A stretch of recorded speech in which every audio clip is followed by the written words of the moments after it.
गेल्या अनेक दिवसांपासून चर्चेत असलेला धर्मवीर 2 हा चित्रपट नुकताच प्रदर्शित झाला। पहिल्याच दिवशी या चित्रपटानं रेकॉर्ड ब्रेक कामगिरी करत तब्बल 1,92 लाखांचा गल्ला कमावला। 2024 या वर्षात पहिल्याच दिवशी सगळ्यात जास्त कमाई करणारा हा मराठी सिनेमा ठरला। वीकेंडला तब्बल 7,92 लाखांची दमदार कमाई या चित्रपटानं केली। 1500 पेक्षाही अधिक शोजनं या चित्रपटाची सुरुवात करण्यात आली। चित्रपटाचा टीजर, ट्रेलरला मिळालेला तुफान प्रतिसाद, श्रवणीय संगीत यामुळे चित्रपटाची चांगलीच प्रसिद्धी झाली होती।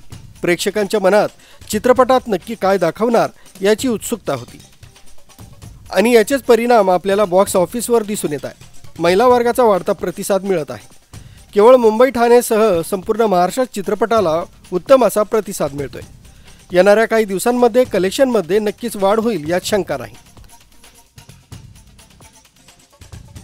नाशिक मधले अतिशय हुशार लोकप्रतिनिधी आमचे बंधू अजयदादा बोरस्ते हे सुद्धा आहेत, त्यांच्यासाठी टाळ्या वाजवत आपण।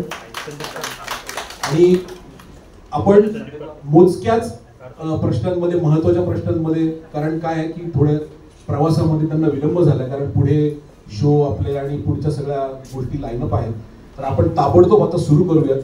मी सगळ्यात पहिले विनंती करतो आपले सिनेमाचे दिग्दर्शक प्रवीण तरडे यांना, आपण लगेचच सुरू करूया। मी पत्रकार बांधवांना सगळ्यांना विनंती करतो, आपल्या मनातले जे काही प्रश्न असतील, जी काही उत्सुकता असेल ती आपण लगेचच चर्चासत्राला सुरुवात करूया। सर, प्रसादचं आणि त्याच्या इतक्या वर्षांच्या अभ्यासाचं यश आहे। यावेळी तो अजून खुलला, कारण त्याला दिघे साहेब, त्यांची देहबोली या सगळ्याचाच त्यांनी खूप अभ्यास केला होता आणि इथं तो जास्त अजून ठामपणे तुमच्या समोर आला। सीन मध्ये तसा फरक पण दिसत असेल तुम्हाला। दातेनी उलट दाते गेल्या वेळी चाचपडत होता, कारण दाते तसं महाराष्ट्राचं राजकारण, त्याची पार्श्वभूमी या सगळ्यात त्याला तसं नवं होतं दातेला। आता आम्ही तरी चहूबाजूनी अंगाने अभ्यास करणारी माणसं असल्यामुळे राजकारण, समाजकारण, अर्थकारण, क्रीडा, कला पाहिजे सगळ्यात। धर्मवीर 2 या चित्रपटाची अजून एक विशेष बाब म्हणजे शिंदे साहेबांची अगदी हुबेहूब भूमिका अभिनेता क्षितिज दाते यांनी साकारली असून सिनेमाच्या शेवटच्या उत्कंठावर्धक काही मिनिटांमध्ये खऱ्या मुख्यमंत्र्यांच्या अभिनयाची झलक रसिकांना पाहायला मिळत असून पडद्यावर मुख्यमंत्री साहेबांची एंट्री होताच रसिकांचा दमदार प्रतिसाद मिळतोय। केवळ वन टेकमध्ये साहेबांनी तो सीन झाला असल्याचं निर्माते मंगेश देसाई यांनी आयोजित पत्रकार परिषदेत नमूद केलंय।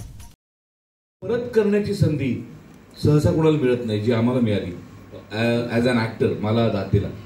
त्याच व्यक्तिरेखा एकदा पडद्यावरती उभ्या केलेल्या आहेत, तीच व्यक्तिरेखा पुन्हा भाग 2च्या निमित्ताने उभी करायची, ही गंमत होती खूप। आणि मग काय असतं की आपल्याला, आपण 10वीची बोर्डाची परीक्षा देतो, आपल्याला बरे मार्क्स मिळतात, पण बोर्डच समजून असं म्हणतं की आम्हाला परत एकदा परीक्षा घ्यायची आहे, तर मग आपण डबल अभ्यास करून जातो।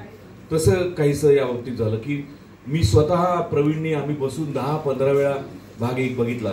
मग त्यात आम्हाला कळलेल्या काही त्रुटी आहेत का, काही उणीव आहेत का, कुठे आम्ही कमी पडलोय, कुठे त्या बेरिंगबद्दल काय कुठे ओव्हर झालंय का, कुठे कमी झालंय का, या सगळ्याचा एक धांडोळा घेतला परत। आणि मग परत नव्याने कॅरेक्टरायझेशन केलं। मागच्या भागाला लहान मुलांनी प्रचंड प्रतिसाद दिला आणि दिघे साहेबांचं कॅरेक्टर लहान मुलांमध्ये प्रचंड पॉप्युलर झालं, सुपर हिरो सारखं एखाद्या। त्यामुळे यावेळेला लहान मुलांना मान देताना दिघे साहेबांच्या हातातली सिगरेट कट केलेली आहे, तुम्ही बघितला चित्रपट तुम्हाला कळेल। किंवा जी शिवराळ भाषा पहिल्या भागात होती ती भाषा पण कमी केली। त्यामुळे अशा वेगवेगळ्या ॲडिशन्स करण्यात आल्या, काही गोष्टी वजा करण्यात आल्या, पण ओव्हरऑल इतकाच नाही म्हणणार, त्यापेक्षा जास्त अभ्यास आम्हाला या भागात करायला लागला, कारण मागच्या वेळेपेक्षा जास्त वेगवेगळे भावनांचे कंगोरे प्रवीणने यावेळेला कागदावरती मांडलेत आणि ते तितक्याच ताकदीने पडद्यावरती पेळणं फार गरजेचं होतं।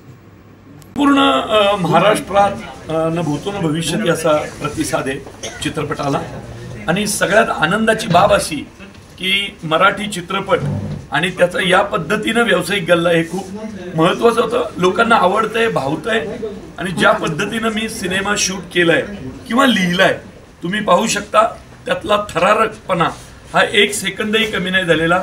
चित्रपटाच्या शेवटच्या सेकंदापर्यंत चित्रपट तितक्याच ताकदीनं तुमच्या समोर येतो. पहिल्या चित्रपटामध्ये स्लोगन होता त्याचा, गद्दारी करणाऱ्यांना क्षमा नाही. आता दुसरा जो चित्रपट आहे त्याच्यात हिंदुत्वाची गद्दारी करणाऱ्यांना क्षमा नाही. नेमकं काय होणार? नेमकं काय ते सिनेमा पाहिल्यावर कळतच की भविष्यात जे जाईल साहेबांच्या हिंदुत्वाची गोष्ट असंच मांडलेलं आहे त्याच्यात, आणि सिनेमा पाहिल्यानंतर ते सगळं क्लिअर होतं. फक्त त्यासाठी लोकांनी सिनेमा पाहिला पाहिजे. आणि कित्येकदा काय होतं माहितीये का, हे असे चित्रपट मोबाईलवर आणि OTTवर येऊ, मग टीव्हीला लागल्यावर पाहू, ह्याच्यात मजा नाही. गोष्ट मोठ्या माणसाची आहे तर ती मोठ्या पडद्यावरती पाहिली पाहिजे. कारण का माहितीये का, ज्या पद्धतीनं मी सिनेमा शूट करतो, बहुतांश वेळेला पाहिला जातो मराठी सिनेमा टीव्हीवरती आल्यावर बघू, पण असं करू नका.